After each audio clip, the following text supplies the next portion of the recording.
الحمد لله الحمد لله نحمده ونستعينه ونستغفره ونؤمن به ونتوكل عليه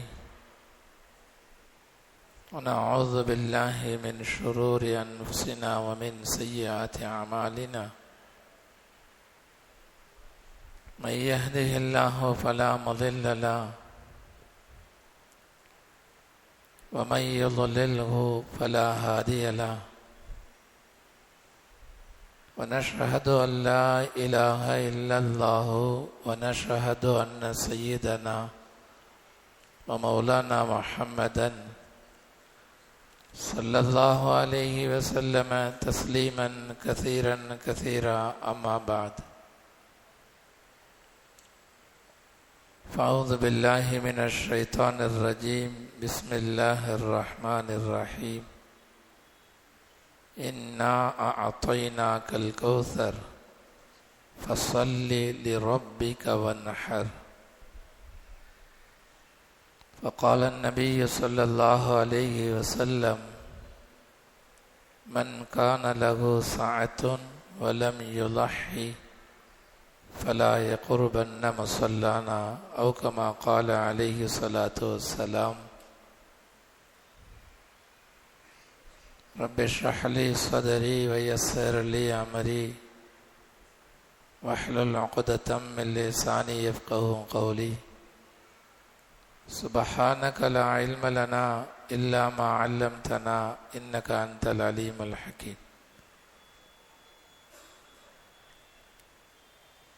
கண்ணியத்திற்கும் மரியாதைக்கு மரித்தான அல்லாஹுவின் நல்லடியார்களே, சிறப்பான துல்ஹஜ்ஜுடைய மாதத்திலே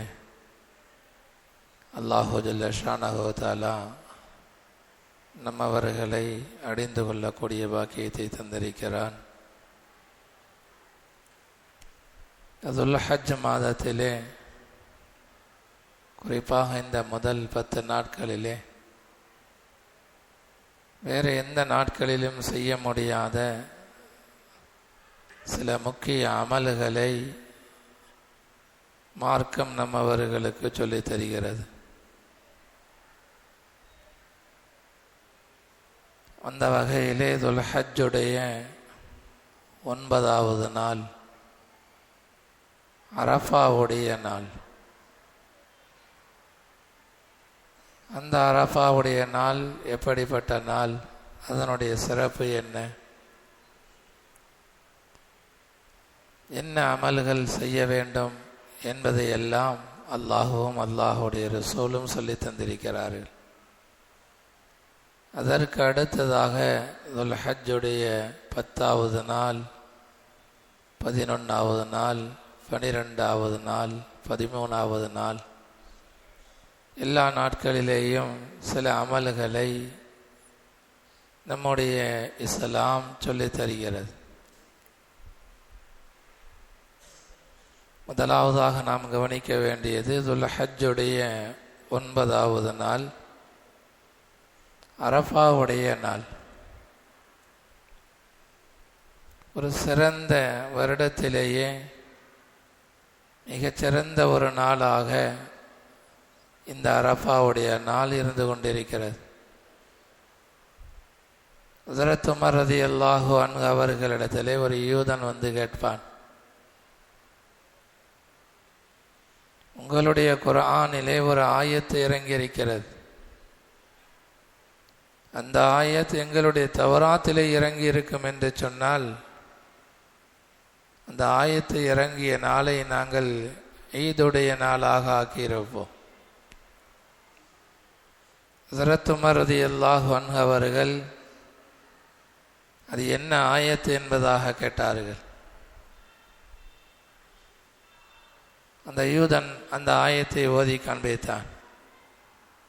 அல் யௌம அக்மல்து லக்கும் தீனக்கும் வ அத்மம்து அலைக்கும் நிஅமதி வ ரதீது லக்குமுல் இஸ்லாம தீனா.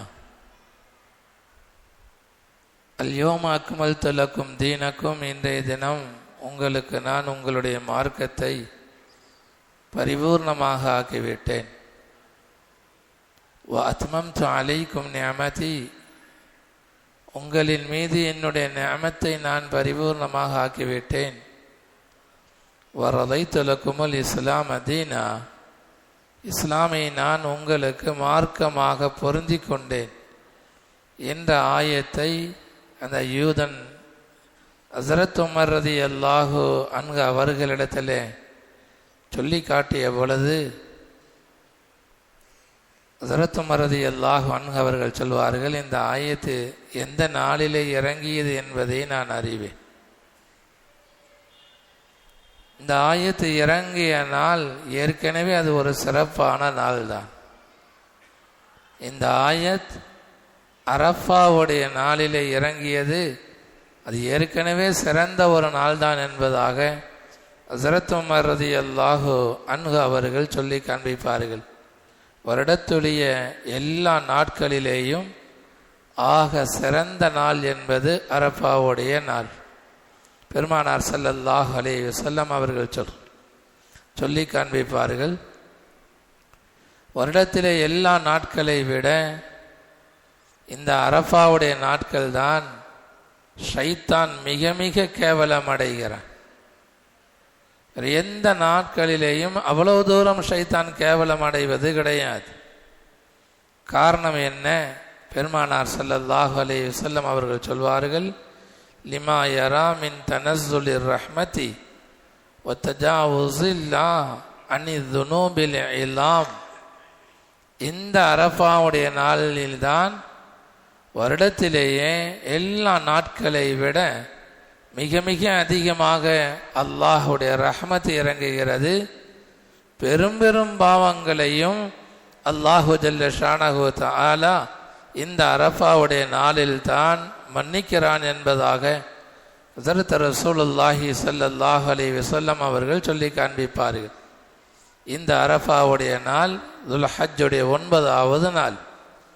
அதில் எவ்வளவு தூரம் அல்லாஹ்விடத்தில் அழ முடியுமோ, வாழ்க்கையில் எவ்வளவு பெரிய பெரும் பாவத்தை செய்திருந்தாலும் அல்லாஹ்விடத்தில் இந்த துல்ஹஜ்ஜுடைய 9வது நாள் அரஃபாவுடைய நாளிலே அழுகும் பொழுது அல்லாஹ் எந்த பாவத்தையும் விடுவது கிடையாது.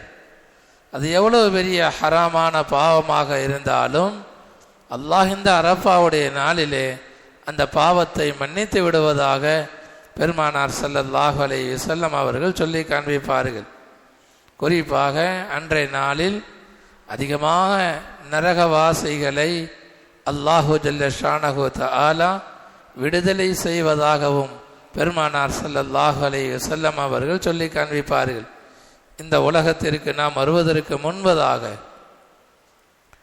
முழு ரூஹுகளையும் எத்தனை மனிதர்கள், எத்தனை கோடான கோடி மனிதர்கள் ஆதம் அலைஹிஸ்ஸலாம் அவர்கள் முதல் உலகம் அழியும் வரை எத்தனை கோடி மக்கள் வர இருக்கிறார்களோ, வந்திருக்கிறார்களோ, எல்லா அருவாகங்களையும் ஒன்று சேர்த்து அல்லாஹு ஜல்ல ஷானஹு தஆலா ஒரு உடன்படிக்கை வாக்குறுதி வாங்கினார். யௌமுல் மீசாக் என்பதாக சொல்வார்கள், வாக்குறுதியுடைய நாள். எல்லோரையும் ஒன்று சேர்த்து, எல்லா அருவாகங்களையும் ஒன்று சேர்த்து அல்லாஹு ஜல்ல ஷானஹு தஆலா எல்லா அருவாகங்களையும் பார்த்து கேட்டான், அலஸ்து பி ரப்பிக்கும், நான் உங்களுடைய ரப் அல்லவா என்பதாக அல்லாஹ் கேட்ட பொழுது எல்லா அருவாகுகளும் சொன்னார்கள். முஸ்லிமான அருவாகுகள், காஃபிரான அருவாகுகள், யூதனாக இருக்கக்கூடிய அருவாகுகள், நசாராக இருக்கக்கூடிய அருவாகுகள், எல்லா அருவாகுகளும் ஒட்டுமொத்தமாக ஒரே வார்த்தையை தான் சொன்னார்கள், காலு பலா ஷஹீத்னா, யா அல்லாஹ் நீதான் எங்களுடைய ரப்பு என்பதாக ஒட்டுமொத்த அருவாகுகளும் அல்லாஹ்வை பார்த்து சொன்னது. அந்த நாள் அரஃபாவுடைய நாள் என்பதாக பெருமானார் ஸல்லல்லாஹு அலைஹி வஸல்லம் அவர்கள் சொல்வார்கள். இன்னொரு ஹதீஸில் இப்படியும் சொல்வார்கள், ஹைருத் துஆ துஆஉ யௌமில் அரஃபா, துஆவிலேயே சிறந்த துஆ என்பது அரஃபா நாளிலே கேட்கப்படக்கூடிய துஆ என்பதாக நபிகள் நாயகம் ஸல்லல்லாஹு அலைஹி வஸல்லம் அவர்கள் சொல்வார்கள். எல்லா நாளும் துஆ செய்கிறோம், ஆனால் சிறந்த துஆ என்பது அரஃபா நாளிலே அல்லாஹ்விடத்தில் அழுகுவது. வாழ்நாளிலே எவ்வளவோ பாவம் செய்திருக்கிறோம், பல நேரங்களிலே நாம் வருத்தப்படுவது உண்டு. இது போன்ற ஒரு பாவத்தை என்னுடைய வாழ்நாளிலே நான் செய்துவிட்டேனே, அல்லாஹ் மன்னிப்பானாக என்பதாக எல்லாம் வருத்தப்படுவது உண்டு. எவ்வளவு பெரிய பாவமாக இருந்தாலும் அந்த அரஃபாவுடைய நாளிலே அல்லாஹ்விடத்தில் அழுகும் பொழுது நிச்சயமாக அல்லாஹ் மன்னிப்பான் என்பதாக நபிகள் நாயகம் ஸல்லல்லாஹு அலைஹி வஸல்லம் அவர்கள் சொல்வார்கள். அன்றைய நாளிலே செய்ய வேண்டிய ஒரு முக்கியமான அமல் அரஃபா நாளிலே நோன்பு வைப்பது. பெருமானார் ஸல்லல்லாஹு அலைஹி வஸல்லம் அவர்கள் சொல்வார்கள், சௌம யௌமி அரஃபா அஹ்தஸிபு அலல்லாஹ் அன் யுகஃபிர ஸனத்தல்லதி கப்லஹு வஸ்ஸனத்தல்லதி பஅதஹு.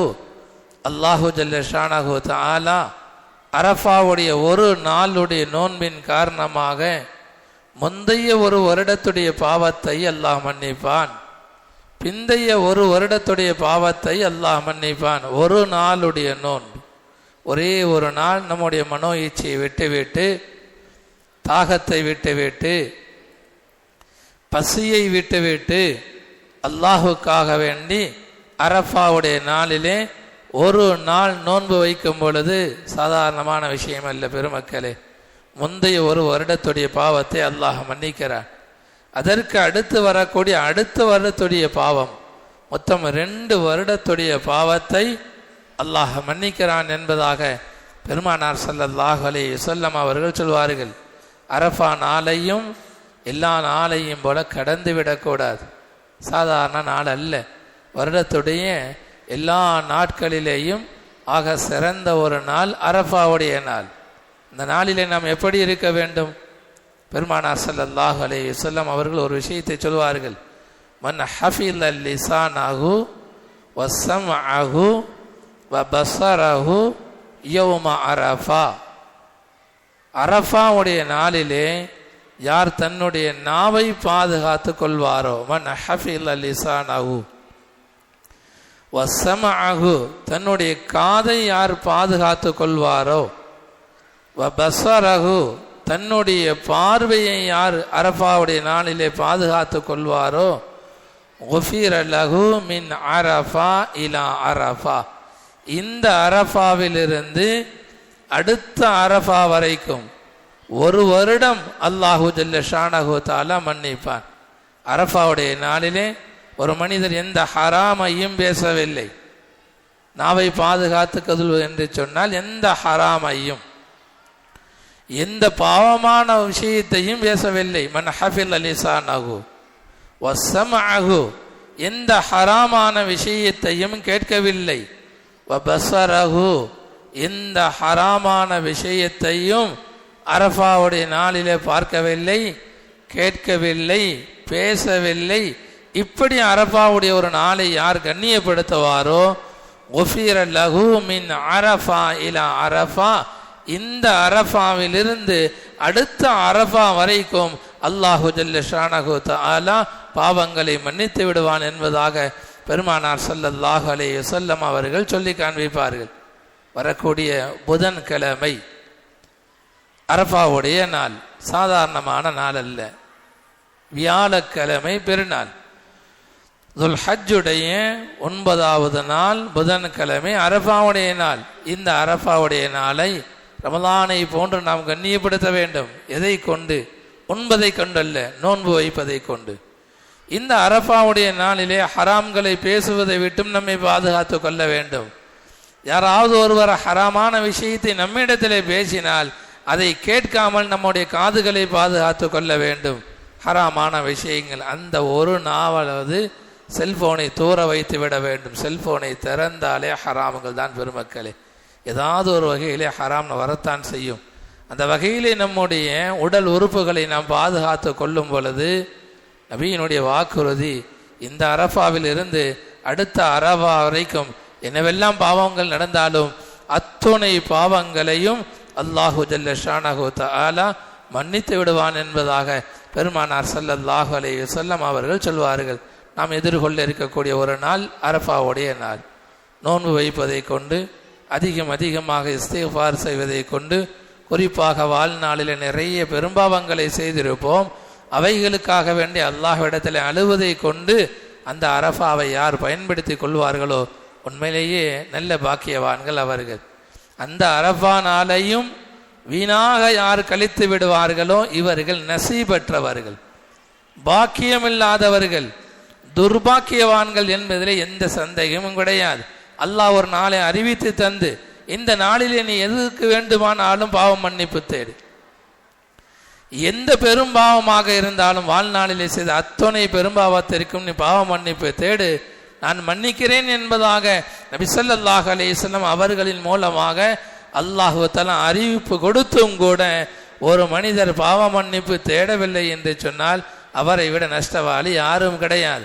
அல்லாஹ்வே அந்த நாளை அறிவித்து தந்திருக்கிறான். அல்லாஹ் பாக்கியம் செய்ய வேண்டும், தௌஃபீக் செய்ய வேண்டும். வர இருக்கக்கூடிய இந்த புதன்கிழமை அரஃபாவுடைய நாள்.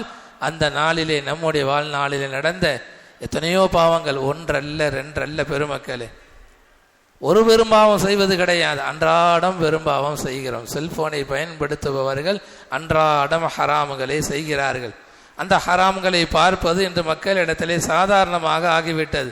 ஹராமான விஷயங்களை பகிர்ந்து விடுகிறோம். ஒரு பார்க்கக்கூடாத விஷயம் வருகிறது, அடுத்தவருக்கு அதை நாம் பரப்பி விடுகிறோம், பகிர்கிறோம். அவரும் அந்த பாவத்தை செய்யட்டும் என்பதாக அந்த ஒரு நாளாவது இது போன்ற ஹராம்களை விட்டும் நாவை பாதுகாப்பது, காதை செவியை பாதுகாப்பது, பார்வையை பாதுகாப்பது, இப்படி நம்முடைய வாழ்க்கையை ஒரே ஒரு நாள் அமைத்துக் கொள்வோம் என்று சொன்னால் அல்லாஹுடைய நபியினுடைய வாக்குறுதி, ஒரு வருடத்துடைய பாவத்தை அல்லாஹ் மன்னிக்கிறான். இந்த அரஃபாவிலிருந்து அடுத்த அரஃபா வரைக்கும் அல்லாஹ் மன்னிக்கிறான். இந்த அமலை நாம் செய்ய கடமைப்பட்டிருக்கிறோம். முதலாவது அமல் அரஃபாவுடைய நாளை கண்ணியப்படுத்துவது. இரண்டாவது அமல் ஐயாமு தஷ்ரீக், தக்பீர் தஷ்ரீக் என்பதாக சொல்வார்கள். 5 நாட்கள் தக்பீர் சொல்வது, இதுவும் ஒரு வாஜிபான அமல்.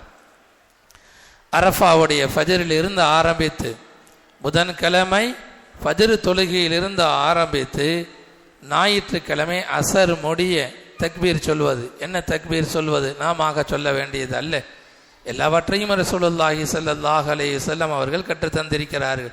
அல்லாஹு அக்பர், அல்லாஹு அக்பர், லா இலாஹ இல்லல்லாஹு வல்லாஹு அக்பர், அல்லாஹு அக்பரு வலில்லாஹில் ஹம்து. இந்த தக்பீரை சொல்வது வாஜிப் என்பதாக ஃபுகஹாக்கள், ஃபிக்ஹ் சட்ட வல்லுநர்கள் கிதாபிலே பதிவு செய்கிறார்கள். இந்த தக்பீரை ஏன் சொல்ல வேண்டும்? இந்த தக்பீர் எங்கிருந்து வந்தது கவனிக்க வேண்டும் பெருமக்களே. இப்ராஹிம் அலைஹிஸ்ஸலாம் அவர்களுக்கு கனவிலே அல்லாஹு ஜல்ல ஷானஹு தஆலா உத்தரவு போடுகிறார், உங்களுடைய மகன் இஸ்மாயிலை நீங்கள் அறுத்து பலியிடுங்கள். கனவுதான் பார்க்கிறார்கள், வகி வரவில்லை. கனவிலே இப்ராஹிம் அலைஹிஸ்ஸலாம் அவர்களுக்கு காட்டப்படுகிறது, இஸ்மாயில் அலைஹிஸ்ஸலாம் அவர்களை நீங்கள் அறுத்து பலியிடுங்கள். அபிமார்களுடைய கனவு உண்மையானது. இப்ராஹிம் அலைஹிஸ்ஸலாம் அவர்கள் விழித்தார்கள், புரிந்து கொள்கிறார்கள், என்னுடைய மகனின் மீது நான் வைத்திருக்கக்கூடிய பிரியம் அல்லாஹ் சோதிக்கிறான், அல்லாஹ் சொல்வது உண்மையான கட்டளை, கனவிலே நான் பார்த்தது அல்லாஹுடைய உத்தரவு தான், இது ஷைத்தானுடைய அறிவிப்பு அல்ல, அல்லாஹுடைய அறிவிப்பு தான், அல்லாஹுடைய உத்தரவு தான். இஸ்மாயிலை அறுப்பதற்காக வேண்டி தயாராகிறார்கள். துல் ஹஜ்ஜுடைய 10வது நாள் அறுப்பதற்கு இஸ்மாயில் அலைஹிஸ்ஸலாம் அவர்களை அழைத்து கொண்டு செல்கிறார்கள்.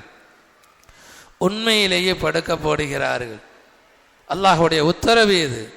உண்மையிலேயே படுக்க போடுகிறார்கள், அறுப்பதற்கு நெருங்குகிறார்கள். அந்த நேரத்தில் அல்லாஹு தஆலா இறுதி நேரத்தில் ஜிப்ரீல் அலைஹிஸ்ஸலாம் அவர்களிடத்தில் ஒரு ஆடு கொடுத்து, இஸ்மாயிலை அறுக்க வேண்டாம், இந்த ஆட்டை அறுக்க சொல்லுங்கள் என்பதாக அல்லாஹு ஜல்ல ஷானஹு தஆலா வானுலகில் இருந்து ஜிப்ரீல் அலைஹிஸ்ஸலாம் அவர்களிடத்தில் ஒரு ஆடு கொடுத்து விடுகிறான். எங்கிருந்து வருகிறார்கள்? ஏதோ ஒரு ஊரிலே நடக்கக்கூடிய நிகழ்வு அல்ல. இப்ராஹிம் அலைஹிஸ்ஸலாம் அவர்கள் பூமியிலே இருக்கிறார்கள், அல்லாஹ் 7 வானத்துக்கு அப்பால் இருந்து ஒரு ஆடு கொடுத்து விடுகிறான். அங்கிருந்து பயணம் செய்து வருவதற்கு எவ்வளவு நேரமாகும்? ஆனாலும் அதற்கும் சக்தி பெற்றவர்கள், அத்தகைய சக்தியை அல்லாஹ் ஜிப்ரீல் அவர்களுக்கு கொடுத்திருக்கிறான். வேகமாக ஆடை கொண்டு வருகிறார்கள். அப்படி வரும் பொழுது ஜிப்ரீல் அலைஹிஸ்ஸலாம் அவர்களுக்குள் உள்ளே ஒரு பயம், எங்கே இப்ராஹிம் அலைஹிஸ்ஸலாம் அவர்கள் நான் வருவதற்குள் அறுத்து விடுவார்களோ என்பதாக நினைத்து பயந்து போய் ஜிப்ரீல் அலைஹிஸ்ஸலாம் அவர்கள் வானிலிருந்து இறங்கும் பொழுது ஒரு தக்பீர் சொன்னார்கள், அல்லாஹு அக்பர் அல்லாஹு அக்பர். வேகமாக சப்தமாக ஜிப்ரீல் அலைஹிஸ்ஸலாம் அவர்கள் தக்பீர் சொல்கிறார்கள், அல்லாஹு அக்பர் அல்லாஹு அக்பர். இந்த சப்தத்தை கேட்ட உடனேயே ஏற்கனவே பல தடவை இப்ராஹிம் அலைஹிஸ்ஸலாம் அவர்கள் ஜிப்ரீல் அலைஹிஸ்ஸலாம் அவர்களுடைய குரலை கேட்டிருக்கிறார்கள், வார்த்தையை கேட்டிருக்கிறார்கள், தஸ்பீஹாத்துகளை கேட்டு உள்ளவர்கள். இப்ராஹிம் அலைஹிஸ்ஸலாம் அவர்கள் புரிந்து கொண்டார்கள், ஜிப்ரீல் வருகிறார்கள், கையிலே ஒரு ஆடோடு வருகிறார்கள். இதை பார்த்த உடனேயே மகனை அறுக்க வேண்டிய நிலை இல்லை, அல்லாஹ் ஒரு பகரத்தை கொடுத்து அனுப்புகிறான், அதை அறுத்தால் போதும் என்பதாக இப்ராஹிம் அலைஹிஸ்ஸலாம் அவர்கள் பார்த்துவிட்டு அவர்கள் சொன்ன தக்பீர் லா இலாஹ இல்லல்லாஹு வல்லாஹு அக்பர். இப்ராஹிம் அலைஹிஸ்ஸலாம் அவர்கள் சொல்கிறார்கள், ஜிப்ரீலும் தக்பீர் சொல்கிறார்கள், இப்ராஹிம் அலைஹிஸ்ஸலாம் அவர்களும் தக்பீர் சொல்கிறார்கள். இங்கே அறுப்பதற்காக வேண்டி படுக்க போட்டிருந்த இஸ்மாயில் அலைஹிஸ்ஸலாம் அவர்கள் திரும்ப பார்த்துவிட்டு ஆடோடு ஜிப்ரீல் அலைஹிஸ்ஸலாம் அவர்கள் வந்திருப்பதையும் தக்பீர் சொன்னதையும் கேட்டுவிட்டு அந்த தக்பீருக்கு பகரமாக தன்னுடைய தந்தை லா இலாஹ இல்லல்லாஹு வல்லாஹு அக்பர் என்பதாக தக்பீர் சொன்னதையும் கேட்டுவிட்டு இஸ்மாயில் அலைஹிஸ்ஸலாம் அவர்கள் சொன்னார்கள், அல்லாஹு அக்பரு வலில்லாஹில் ஹம்து. இந்த தக்பீர் தான் பெருமக்களே, எத்துணை ஆயிரம் ஆண்டுகள் கடந்து விட்டாலும் கூட உணர்வு ரீதியாக என்னுடைய ரப்பு சொல்லிவிட்டான், ஒரு விஷயத்தை தியாகம் செய் என்பதாக சொல்லிவிட்டான். பெத்த மகனாக இருந்தாலும் கூட அதை நீ அரு என்பதாக அல்லாஹ் சொன்னதற்கு பிறகு மாற்று கருத்தை யோசிக்கவில்லை இப்ராஹிம் அலைஹிஸ்ஸலாம் அவர்கள், மாற்று சிந்தனைக்கு போகவில்லை, அறுப்பதற்கு தயாரானார்கள். அந்த சிந்தனை, அந்த உணர்வு அல்லாஹ்விடத்திலே கபூல் ஆகியது. அங்கே சில தக்பீர்களை அல்லாஹ் உருவாக்கினான். அல்லாஹு அக்பர் அல்லாஹு அக்பர், லா இலாஹ இல்லல்லாஹு வல்லாஹு அக்பர், அல்லாஹு அக்பர் வலில்லாஹில் ஹம்து.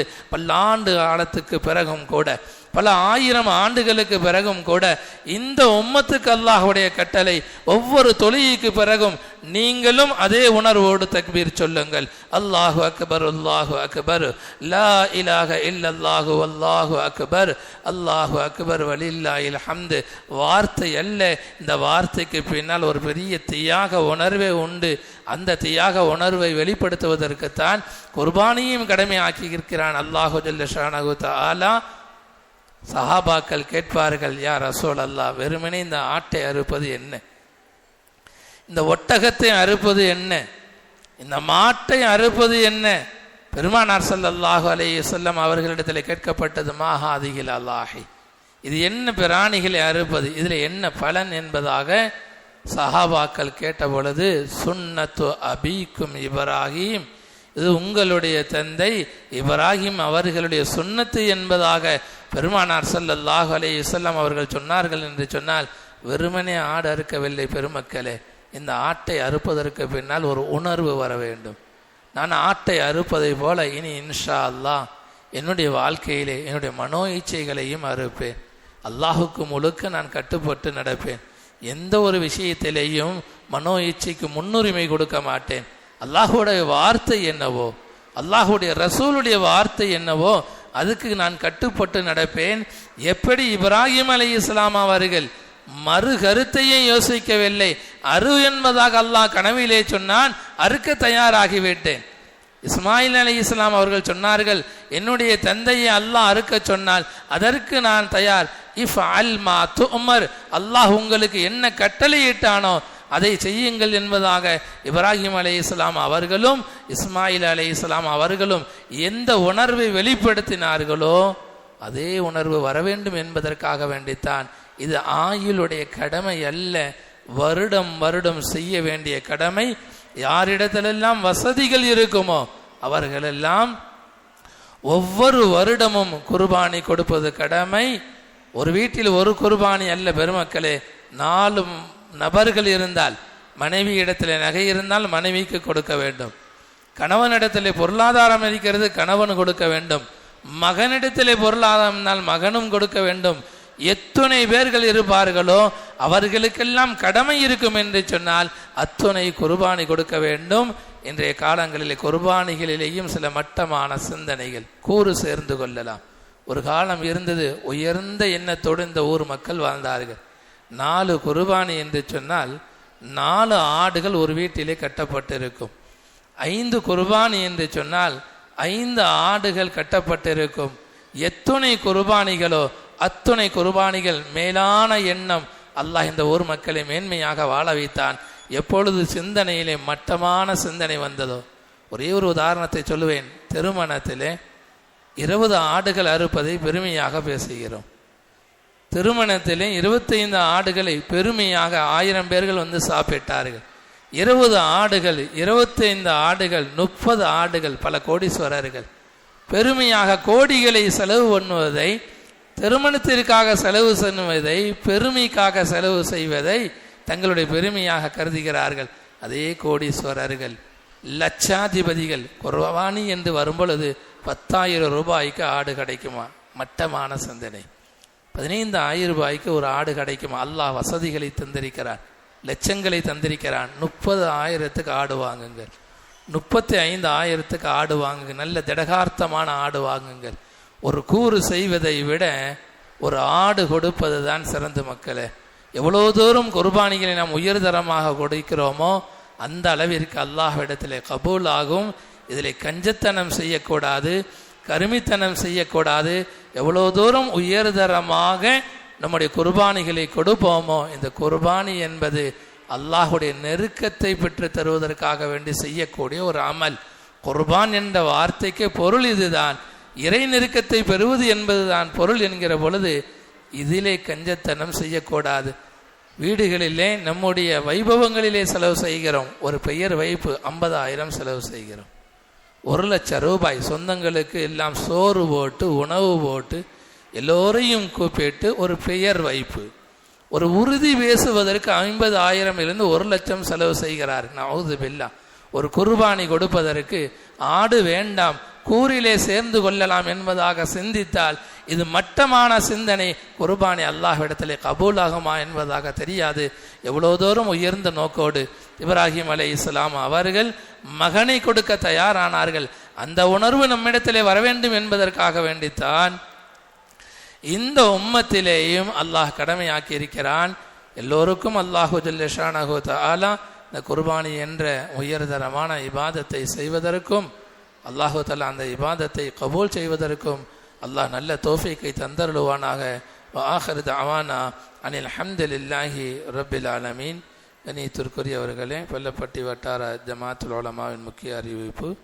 வருகிற வியாழக்கிழமை 28ஆம் தேதி ஈதுல் அல்ஹா பக்ரீத் பெருநாள்.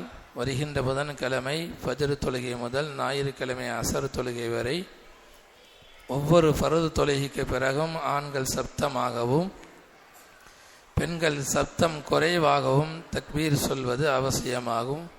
மேலும் குர்பானி என்ற உன்னதமான அமலை தூய எண்ணத்துடன் ஷரியத் சட்டங்களை பேணி நிறைவேற்றுமாறும், குறிப்பாக கூட்டு குர்பானியில் பங்கு சேர்பவர்கள் இதர பங்குதாரர்கள் ஹலால் வருவாயுடன் உள்ளனரா, பிராணி 2 வயது பூர்த்தி அடைந்ததா, குர்பானி பிராணியின் தோல், எலும்பு மற்றும் பிற பகுதிகள் வியாபார நோக்கத்திற்காக இல்லாமல் மதரசா பைத்துல் மாலுக்காக செலவிடப்படுகிறதா என்பதையெல்லாம் உறுதி செய்து கொள்ளுமாறு கேட்டுக்கொள்ளப்படுகிறது.